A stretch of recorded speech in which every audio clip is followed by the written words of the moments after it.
I think, Nick, we are live. Here we go. Hey, Kristen, it looks like we're live, right? Yeah, I'm just waiting for the notification. Okay, so happy and succeeding in the future of work. We have today Nick Lillios. He's the founder, CEO of Nowsta. And my Brooklyn comes in when I say Nausta. I put an R on everything. That's the name, Nausta. And I want to hand it to you, Nick. And then maybe you could tell the audience what you do, what it's about, because he has a really cool platform that I think a lot of people would love to hear about.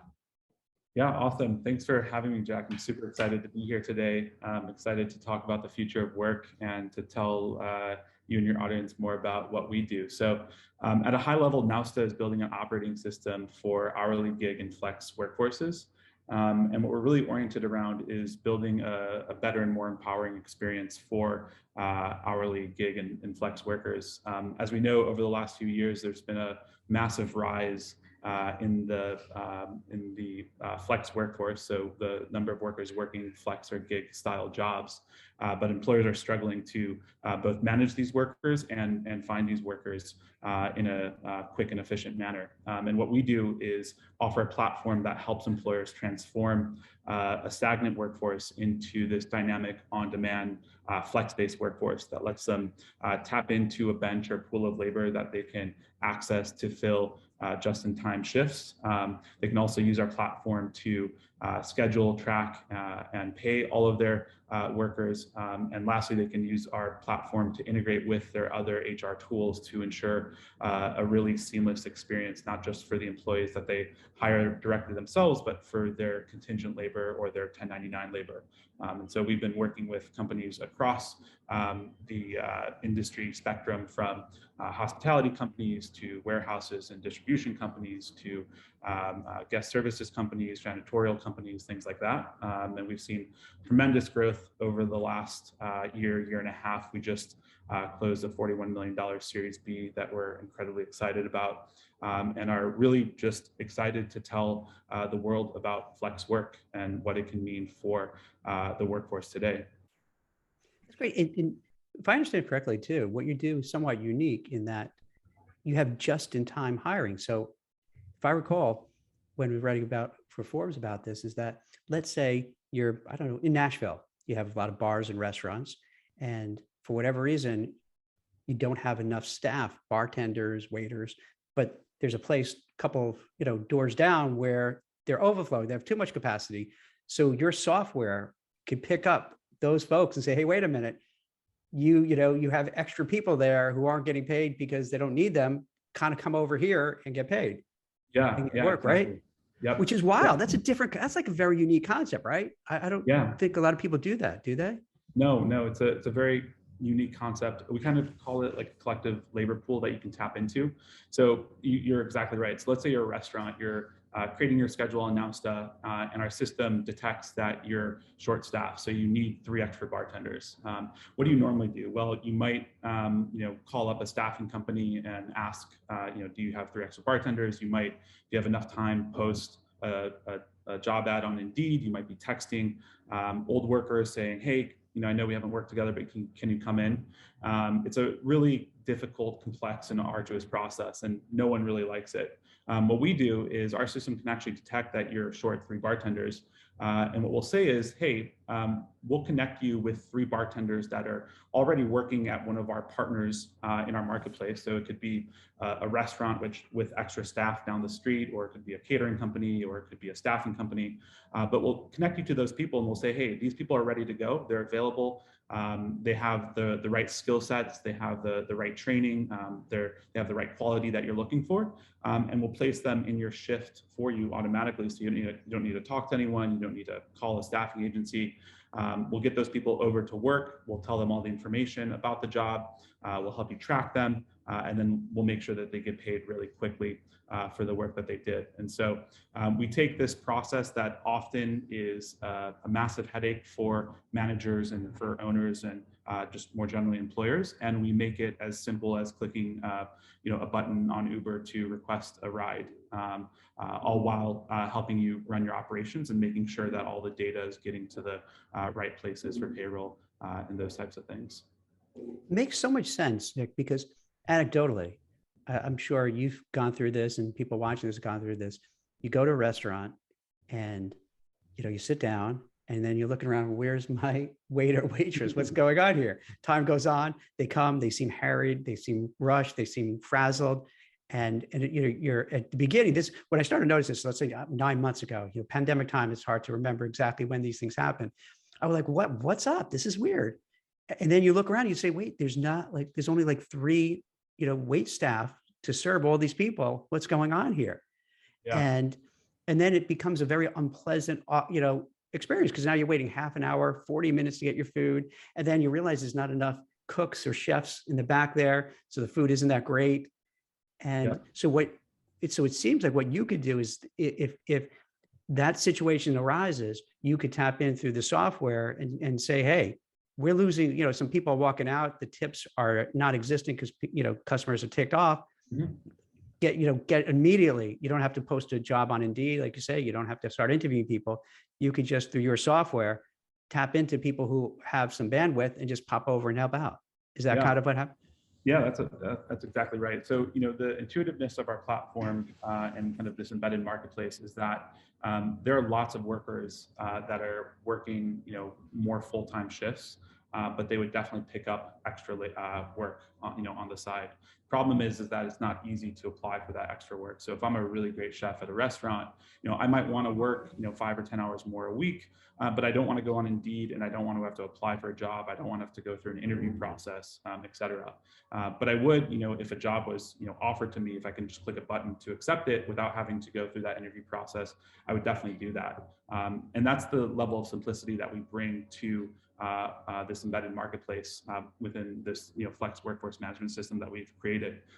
We can access or tap into this labor that's really strong, that is not looking for a job per se, but is open to working kind of these flex style shifts. And for the employer, you're absolutely right. We have so many employers that tell us how they're losing money because they can't fully staff at the levels that they need to, whether it's at a stadium or a restaurant where they have to close down a particular section because they don't have enough concession stand workers, or at a restaurant where they can't seat as many people because they just simply don't have enough waiters or servers to facilitate the meal. And so it's a real issue. And people are coming out of COVID wanting to get back out and go out and do things and whatnot. And the fact that employers now are struggling to get back up to pre-pandemic labor levels is really difficult, considering how much business they potentially have access to. And so we're helping them increase their ability to kind of recognize revenue and make sure that they're able to provide a really high quality service to their customers. So it's a two-sided marketplace, really. You have the employers and then you have the people. Now, do you call them gig workers, or what would you call these folks? Just-in-time workers? Yeah, I mean, Nausta workers? Yeah, I mean, we call them either flex workers or we refer to it as like our talent marketplace. So refer to them as talent. So if somebody wanted to be talent, what do they do? Do they go to Nausta and then set up a profile and then is somebody interviewed, or how does the process work? Yeah, so generally what you would do is you would actually go to one of our partners. So our partner could be any type of employer. It could be a staffing partner, it can be a traditional restaurant, et cetera. And you will go through an interview process with one of those partners. And then that partner would put you onto the platform. They would add in what your skill sets are, what positions you're qualified to work. They would put in any types of notes or things about your ability to work a shift, and then you would start working. And over time, you start to build a profile within our system. So we're not only tracking things that you can do, but we're also tracking attributes like, do you show up on time? Do you have a good attitude? Do you have certain certifications that you might need to work certain skills? A lot of times, workers will show up on time. That information is rarely captured in a resume. You're not putting it on LinkedIn. That's super valuable information. It goes to show that you're a responsible worker and that you can kind of do what you're supposed to do. And so workers over time, as they work more shifts, will build that profile, which will then give them access to more jobs in the marketplace, because we essentially are rewarding workers who work really hard and do a good job, and by offering them access to more opportunities in the future. So let's say I sign up at a restaurant to be a bartender, and then they would, that the owner, let's say of the bar, would interview me, get a sense of who I am, put all the data into the software that you provide. They have your software, they're a client. Yep. Now, afterwards, if let's say then I go and do some work at another place, like another restaurant, does that place also kind of then put in, hey, Jack came in early, he stayed late, he did this, he did that. So it keeps, it's not just based on that one person, that one entity that rates you, and then you're stuck with that. Yep. Or is it? Yeah, so it depends on whether the second employer is on Nausta. So if they're not a Nausta user, if they're not on our platform, then we wouldn't be able to capture that information. Right. But if the worker was kind of loaned out to that second employer through the Nausta marketplace, then we certainly would capture that information. So they were hired by employer one. Employer one is like, we have some downtime, we can lend out these employees that we've hired to employer two. What they do at employer two will then be captured in our system. We'll log kind of all of that data, and that will be used to update their profile. But if employer two is not on Nausta and they didn't access that labor through our marketplace, then unfortunately we wouldn't be able to have the ability to see kind of what the what the rating was or what the skill sets were there. So I know I'm stating the obvious, but Nick, it sounds to me the more companies that use Nausta, it's kind of better for everybody, because then let's take that example I gave before. So I go in to be a bartender, I get good ratings, then I go to another place, get good ratings, and so forth. So then if there's a call out to say, hey, we need help here, and you look at my profile, you don't need to interview. You don't need to worry. You don't have to be like, I don't know, who's this Jack guy? You could just look and say, oh, there's 6 different places that he showed up early, he stayed late, he did a great job. Whatever kind of criteria you use is positive. So then it makes it so easy, because you don't have to interview. And for the person too, then you don't have to interview each time they go somewhere. They're kind of like have the good seal, good housekeeping seal of approval on it, that, okay, hey, you're good. Or to be fair, let's say somebody is lacking, then someone could still bring that person in for the gig, but they have their eyes wide open to say, okay, I know this, I see by their background, maybe they tend to come in late. So I might say, hey, it's really important for us to come in early, so you can kind of be proactive in terms of managing. Maybe there's some deficiencies, but at least you're aware of it going in. Yeah, absolutely. I mean, we definitely benefit from having a larger group of employers on our platform, and the more employers that we add to the platform, the better it is for both the employers and the employees. And so we do generate these network effects where we increase our capacity to fulfill labor shortages, we increase our supply, and then we kind of create a natural extension for demand to come in. What I will say is, too, that's interesting, is that lots of our employees serve as conduits for kind of our growth. So if an employee is using Nausta at employer A, when they go work for employer B or C, or they take another job, they're often telling their managers about Nausta, and they're saying, hey, I'd love to, it'd be great if you all were able to adopt Nausta here or use it. And so a lot of our inbound channels are coming from employees referring us to employers that would be good fits for what we're doing. And so we definitely leverage that type of growth as well, which I think goes back to just, it's beneficial for everyone if more employers are on Nausta. Well, that's high praise, if that you have somebody who's on there who recommends and say, hey, I'd like to work at this place. Let's say they're just with friends going out somewhere, and they say, this is a great place. And you go to, the manager, hey, you should do Nausta and check it out. So that's like the greatest, compliment, that they're evangelizing, your business to other people to kind of keep it going. Absolutely. Yeah. Sorry. What made you do this? Because this is how it's such a kind of, like, I don't want to say niche, but a very specific kind of thing. What kind of light bulb went on, or made you decide, hey, there's this marketplace that's underserved, let me just jump into it? Yeah, absolutely. Well, it was kind of happenstance. We didn't necessarily set out to do this, but we kind of arrived at it after looking at a bunch of data. So, I mean, we had some exposure to helping companies, do some machine learning projects on mostly oriented around hiring people. And it was through that experience that it evolved into kind of initially helping companies better manage their workforce. And could we create a system that automated and simplified the process of scheduling your workers, tracking them, et cetera. And this was what our initial core workforce management platform was. But what we realized as we kind of launched that and we saw a lot of success in kind of adoption was that within our customer base, a huge number of companies were leveraging third-party staffing providers to supplement their workforce. And in some cases, employers were leveraging staffing companies to fulfill 60, 70% of their labor needs.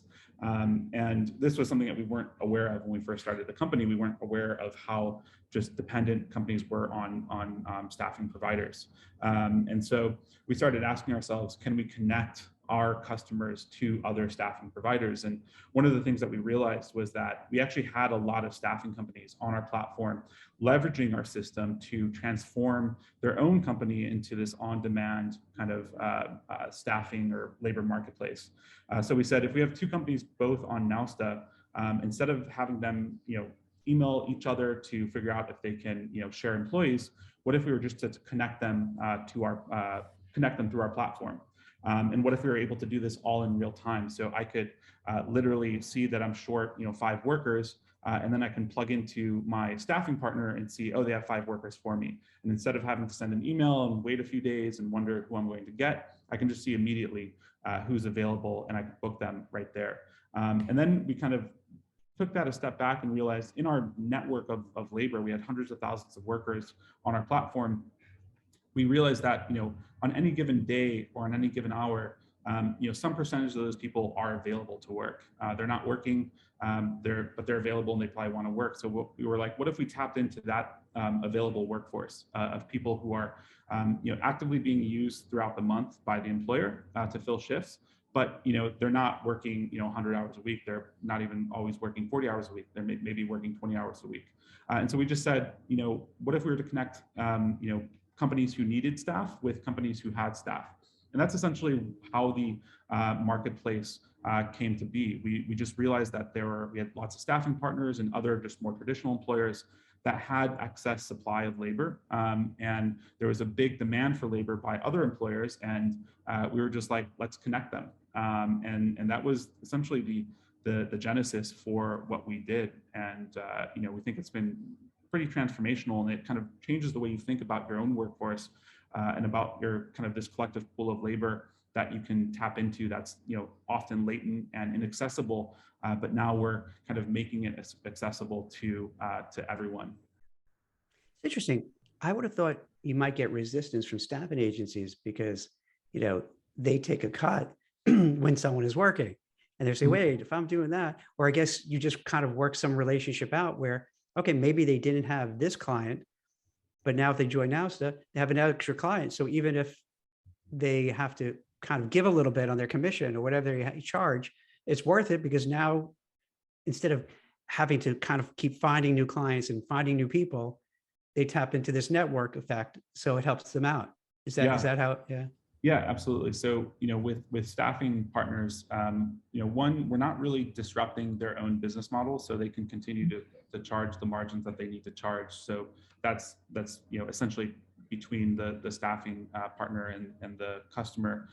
But two, you're absolutely right. We give them a huge amount of new business. So if you're let's say a staffing partner in a particular city, if you're working with Nausta, you have access to many of the top food and beverage companies in the area, the hospitality companies in the area, including hotels and stadiums and restaurants and catering companies and those types of entities. So you actually get access to a lot more business that's a lot more efficient to acquire than it would be if you were using more traditional sales and outreach methods. The other component to this is that it's really easy to kind of provide services to a customer through Nausta. So normally the staffing company is having to, let's say, take in orders via email. They're having to track hours via paper timesheets. They then have to email an Excel spreadsheet to the customer that then has to approve those hours. And if there's a discrepancy, there's kind of a back and forth. And then even kind of invoicing and the timing around those payments, can be net 15, net 30, net 45 terms. We can make sure that the invoicing process is seamless where, if there's any discrepancy, we resolve it because our system tracks everything digitally. And we make sure that our staffing partners get paid really quickly so that they can continue to provide services at the level that they want to see. So I think the overall, the net outcome is really positive for staffing companies. And we've kind of seen that in the market where we have staffing companies coming to us every day asking to be partners in this marketplace and be able to provide staff to many of our demand side customers. How large is this market where we're talking about? Because I've seen reports anywhere up to like 50 million plus are in one way or another gig-oriented workers. Is that too big, or does that sound about right? Yeah, I mean, I think that's probably about right. I think, we're moving towards a place where the lines between, who's a gig worker, who's an hourly worker, what does flex work need are changing. And so I've heard figures that, there's 80 to 90 million hourly workers. And if you think some proportion of those are engaged in the gig economy, I think, 50 million is probably right. But I think, part of the issue now, or part of what we're going through, is just defining what gig means and having, different governmental entities better track that so we can get a better sense of the true size of this workforce. Do you think that's kind of the future, where whether you talk about an Amazon warehouse or fulfillment center, or, Instacart, Uber, Lyft, on, that it's just one sector after another is just going to kind of migrate more to that, whatever you want to call it, flex, gig, temp, contracting, what have you. Do you think that's the future? Do you think white collar, desk jobs are next? Yeah, I mean, I definitely think it's the future. I think, we're slowly seeing kind of the benefits of having access to a flex or gig style workforce. I think there's, potentially a lot of, there's certainly some pitfalls associated with that, which is what we're trying to solve. But I think, employers are realizing that, demanding, 40 hours of work a week from an employee is not necessarily possible anymore. I think employees want the flexibility to determine their own schedule from one week to the next. I think, some employees want, a full 40 hours of work with one employer. Other employees want to say, hey, I want to work 15 hours a week this time, and I want to work 20 hours a week, the next time, and maybe I want to work for two different employers because I like, each job, and I like that that diversity in experience. And so I definitely think if you're not building flexibility into your workforce, and that's not becoming a core part of how you think about your labor, you're going to really struggle to actually find people who want to work with you or work for you. And so it's hard to imagine us going back just because of the success that employers have had who have adopted flex workforce models, and employees are generally pretty happy with the experience thus far. I've been speaking to so many chief people officers, CEOs, execs, and it does feel that this is where things are going, that their workforce, after 2 years of going through a pandemic, they've realized, wait, I don't have to commute 2-3 hours a day round trip. I've developed a better quality of life, spend more time with my family, with my kids, with hobbies, what have you. Yeah. And then also there's, I don't want to go on a limb here, but it does feel like there's been a mindset change in that people aren't kind of having this hustle porn mentality as much as they used to. They're more prizing their time and their freedom and their autonomy. And to your point, saying, hey, I don't want to have to kind of commute into a big city, be there all day in a cubicle under fluorescent lights, micromanaging boss on top of me, commute home. Maybe I'll do something different. Maybe I'll do a few hours at this company, check it out, do a few days at the other company. Let's see how that is. Maybe I'll want to just work 30 hours and I'm cool with that. And because I have a lot of other interests and hobbies. Mm-hmm. Yeah. I mean, I think we're definitely seeing that. I think people, I think people are now seeing income from multiple areas. It's not just that I'm getting a paycheck and that is 100% of my income. We have people who are content creators, people who are who have side hustles, people who kind of just do a variety of things. And so I think they realize that by having kind of more flexibility and variability in your income, you can do more things in your personal life. You don't, like you said, if you don't want to commute and spend an hour in traffic, why do you do that? For a lot of people, they can do a really good job from working from home. They don't need to work in an office. And so I think, that mindset is going to be hard to shift. I think it's going to be hard to counter. And so I think employers need to embrace the fact that the preferences within the workforce have evolved, and they've changed in ways that maybe we weren't expecting. But the sooner you're able to adapt to them, and the sooner you're able to embrace them and make them kind of a core part of your strategy, the better equipped you're going to be in the future to not be at the whims of the labor shortage. And I think the Great Resignation, as it's being called, is a real thing. And I think it's impacting the employers that are inflexible, that are not evolving in the ways that they need to during this time period. I'm also thinking the flip side, what I was talking about, maybe people want more of a balance and less hours. But then on the other side of the equation, you can have somebody who's like, hey, you know what? Coming during the holidays, I'm going to just do as much as I can. Let me see if I can get 4 or 5 different gigs and just try, see if I could just bank some money for the holidays and what have you. And so what? So I spend, a month just working around the clock, have a lot of money, enjoy it, get presents for everybody and do that. And then I could also understand how a company could say, okay, we hire Phil. And now Phil, you hired him. So we got to go through this whole process, benefits, vacation days, sick days, all that kind of stuff. And then let's say Phil doesn't really work out so much. Now it's awkward. Do I have to let Phil go? And now maybe if I let him go, they're going to think maybe it's ageism, maybe it's sexism, maybe thisism. It's awkward. So instead, hey, like if Phil comes on, just, hey, I'm going to work, this day, that day, the other day. Okay, cool. It makes it almost, for an employer, I'm thinking it through. It gives them some leeway, like, all right, you know what, this is a good way to see, hey, is Phil good? Do I like him? Is he working out well? If so, fantastic. If not, and if he's working out well, I imagine on your site too, you could probably give a prompt. I'm guessing you could probably give a prompt to someone, hey, like, you're awesome. Do you want to keep working? I mean, maybe a restaurant might say, is there a facility, like a way that a manager at a restaurant could say, hey, Phil is awesome. Can you just see if like we can get him all the time? Because whenever he has a moment, we'll take him because he's awesome. So it gives flexibility on the manager side, because I'll tell you this, I've seen over the years through recruiting, a lot of times people are scared to make a hiring decision, because what if it doesn't work out? Then I look bad as the hiring manager, like, Jack, what is wrong with you? Why did you hire so-and-so? The person's a big loser and you lose political capital. But if you try somebody out, you're like, hey, I'm trying them out. It didn't work. Okay, we'll go someone else. We'll try the next one. So it takes a lot of the pressure off to say, hey, let's give this person a shot, see what they can do. And if they're great, fantastic. If not, hey, we'll try somebody else. Yeah, no, I think there's absolutely a component of that where it gives you the ability to, maybe have a trial run with someone and it doesn't have the same pressure that would generally accompany a full-time hire. There's also lots of employers that, have seasonal businesses, and oftentimes, they're maybe struggling to handle the increased volume during busy times of the year.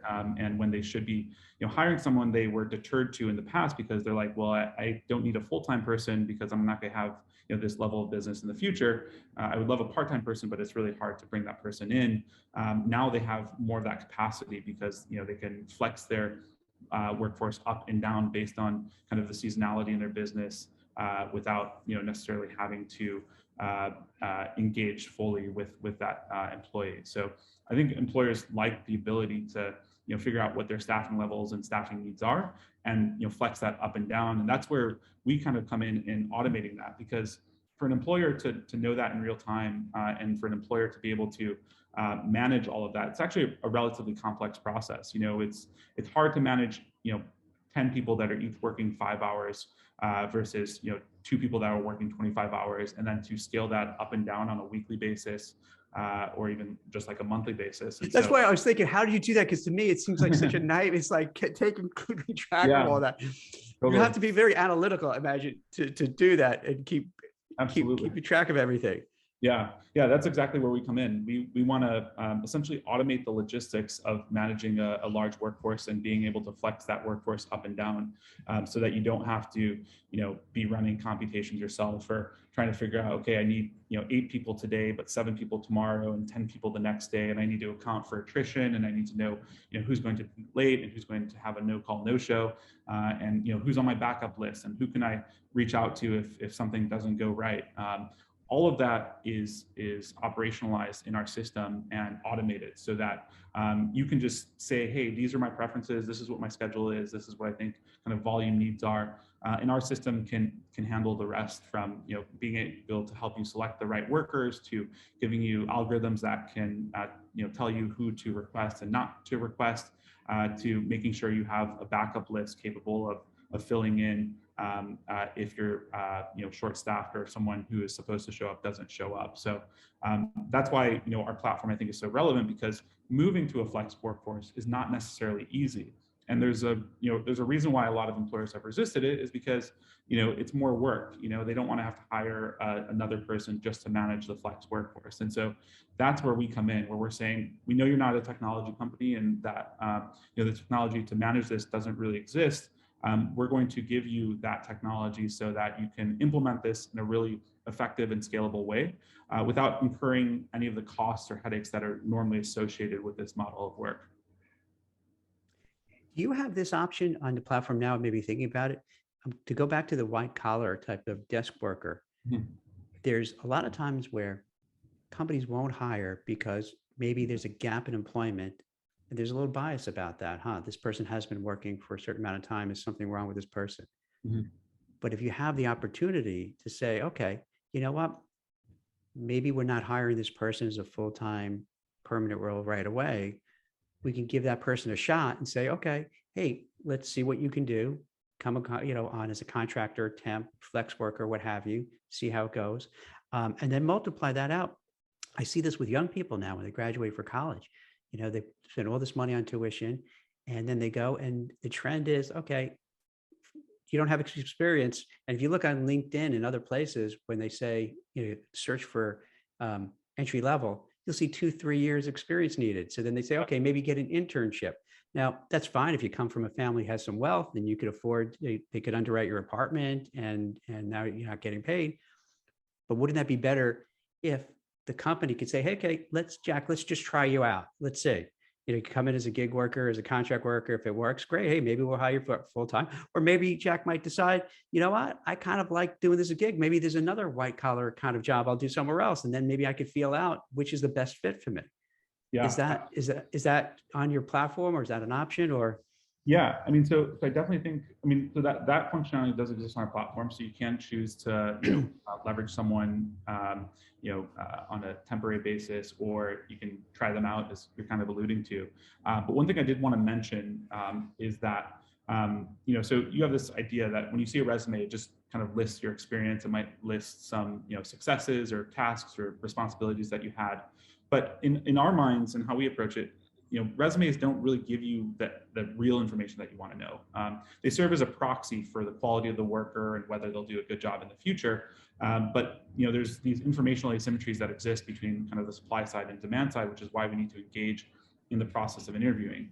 And what we do is, instead of saying, this person has 3 years of experience, is we'll say things like, this person was rated as a fast learner by their previous manager, or this person showed up on time for every shift that they were given, or they had no call outs, or this person has a great attitude or is a fast learner. Those are the things that you actually want to know.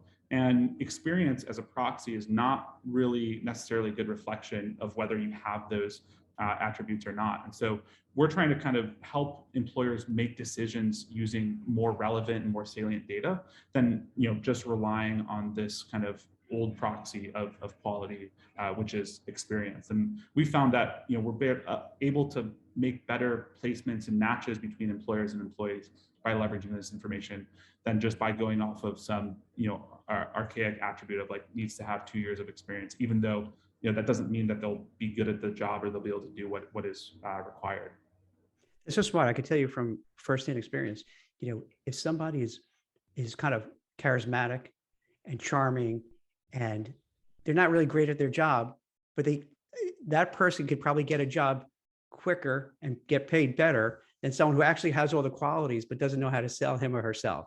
Yeah. And then what ends up happening, and you can see this on resumes, they'll be there about a year or so, and then they start looking and leaving because they know they didn't have the skills, but they're good to get another job, so they don't care. They're just going to get another job. Whereas the person who's really good doesn't sell themselves and can't do it. So this way you could have something to quantify, because I don't recruit for tech people, but I understand that interview process is very different. You're going to test and see, hey, Jack, can you write code? Let's say you write code for this, and you could judge, does he have the skills? Mm-hmm. But traditional white collar interviews is different. It's more of, so tell me about yourself. Where do you see yourself in 5 years? And so forth. So like you could, oh, well, Jack's a good guy. Let's hire him. But you really didn't learn, am I good at what I do? Can I do a great job? And then what do? You get my references, and I'm going to tell all my buddies, yeah, say I'm great. Say I'm awesome. And they can say, oh, Jack's great. He's awesome. You should hire him. Like, okay. Yep. So you're right. So with the way you do it, it makes sense, because now you can say, Jack, wait, he keeps coming in late and he leaves early. I don't know if I'm going to bring him on. I don't know if I'm not desperate enough to get another bartender or another whatever. Maybe I'll just take a pass. Or if I bring him on, I got to sit down and say, hey, listen, I know, I see your background. Can you just promise me you're going to come in on time and you're going to stay when you have to? So you have more intelligence at your disposal to make sure you're bringing the right person into your restaurant, to your store, to your shop, to your facility. Exactly. Yeah. Essentially, we're trying to identify the attributes or the characteristics that are best suited to predict, if someone's going to be a good worker or not. And the better we can get at selecting those attributes, the better the decisions that we're making are. So where do you see this going? Like nursing, how vast and how wide can this go? Is this going to be global and for like every kind of, type of business segment? Yeah, absolutely. I mean, I think any type of business segment where there is, some level of complexity around the scheduling process, where you're dealing with shifts, where you're having, or project-based or kind of event-based, where you're, the schedules might be changing from 1 week to the next. You might have multiple locations.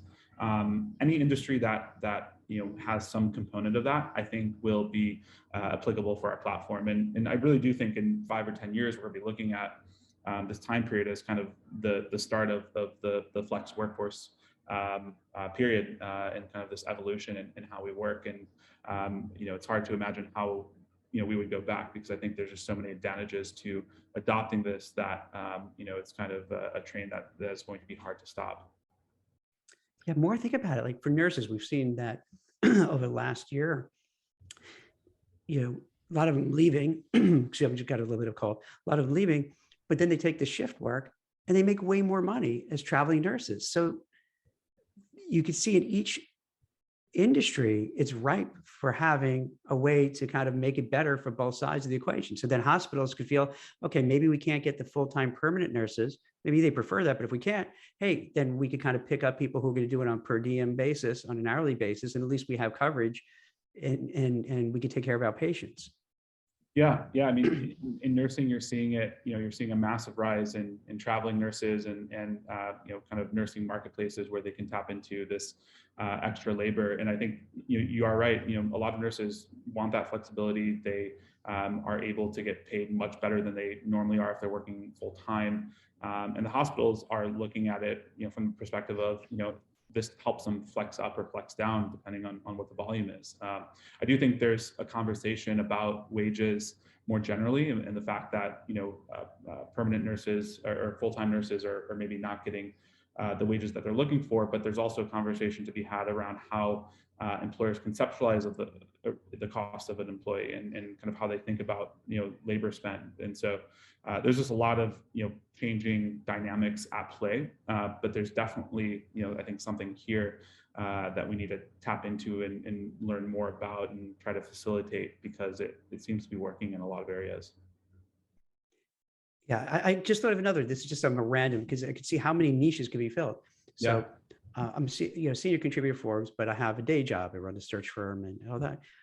But let's say on your platform, it said, hey, we need someone to write about XYZ. I might say, oh, hey, yeah, I'm interested in that topic. I'll write about that. Cool. Mm-hmm. not even caring that much what the pay is, but I enjoy writing about X topic, and yeah, sure, let me, I'll sign up for this. I'll do a couple of pieces. That's fantastic. So I could see for so many different areas, it could be valuable to have that platform for both sides. So maybe they get help because they feel, hey, let's say I knew a lot about the Ukraine. Mhm. And they may say, hey, we love, hey, we love you to write about it because you know about the Ukraine, and we want to get some insider intel instead of like what we see now on social media where people are just all of a sudden they're experts, they have no idea. So there's so many ways I could see it helping out as you guys grow. Yeah. Yeah. I mean, the opportunities are endless. And that's, one of the biggest things that we grapple with is just that we have so many opportunities before us.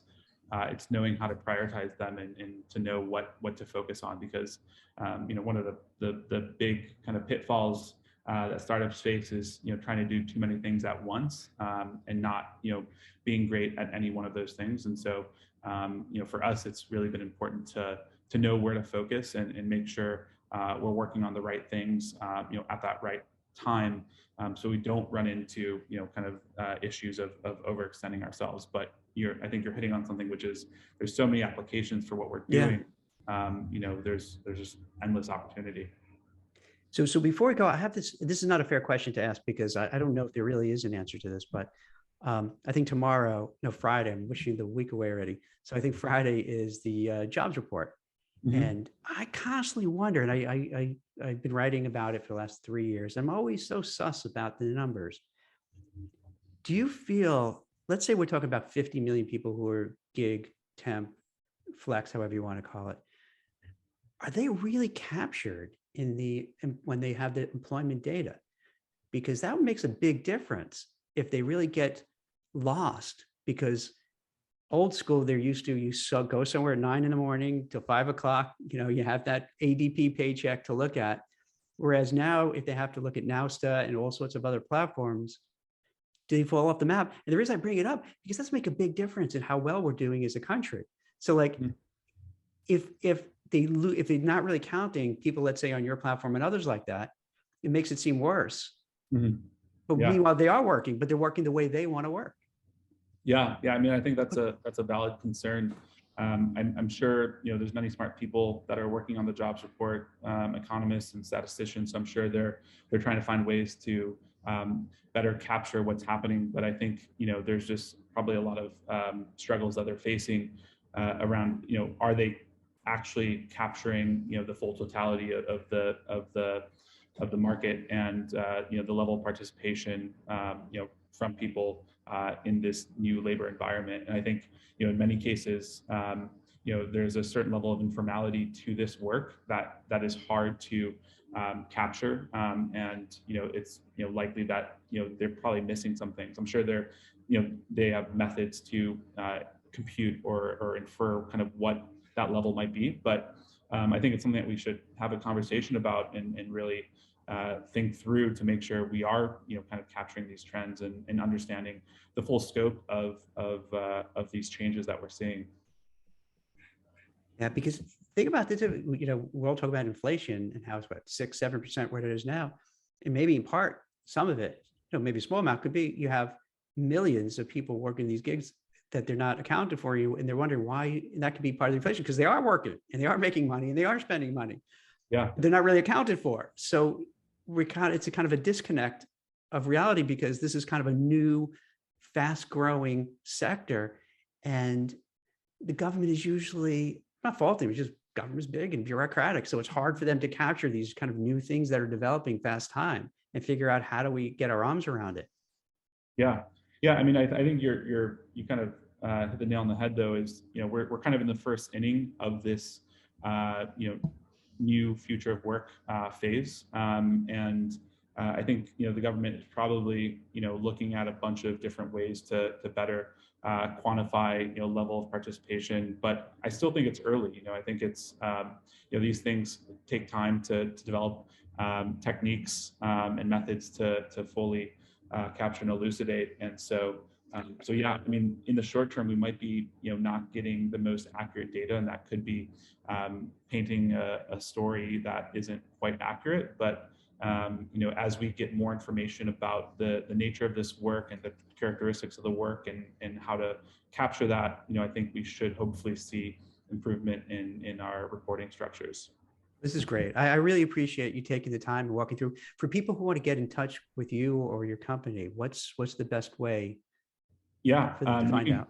Yeah, definitely. Go on Nausta.com and sign up for a demo, or reach out to us via our customer support channel, and we'd be happy to chat. Excellent. And anything I didn't ask you that you think the Forbes readers or the audience here would want to know about? No, I think you did a really good job. I think there's so much we can talk about. So I think you were able to capture kind of the high level dynamics. But this is an ongoing conversation. So all right. I'm lying. I had one more question. How are you so calm? You have a $41 million fundraise. You're kind of building out across the whole country, and you just seem like the calmest, chillest guy. Is that how you always are, or no? I'd be like all freaked out.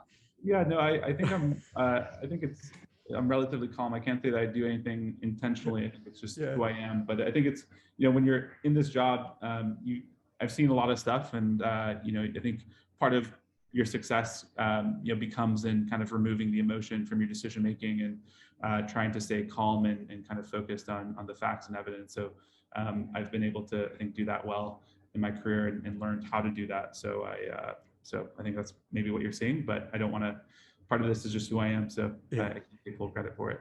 Well, that's great. I really appreciate you taking the time. I love what you're doing. It sounds great. I think I'm kind of excited about it because it's another way for people to say, hey, listen, I want a different way of working. And this is something that's going to fit with my lifestyle. And I love it. And for companies it's a war for talent and great resignation, some months, 4 million people quitting. Hey, how do we get help? So it's one of those things that just both sides is helping. It's like, it's not to be corny, but it's like a good cause, and that you're putting people together, people who want to work, find different ways of working, and people who need the help and making it better. So I applaud what you're doing. That's great.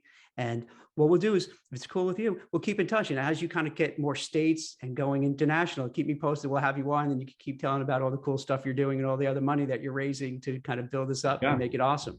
Yeah, I would love that. I would love to stay in touch, and I appreciate you having me on. It was awesome. My pleasure. Well, thank you so much, Nick. Take care, my friend. Thanks, Jack. See ya. You're welcome. Bye.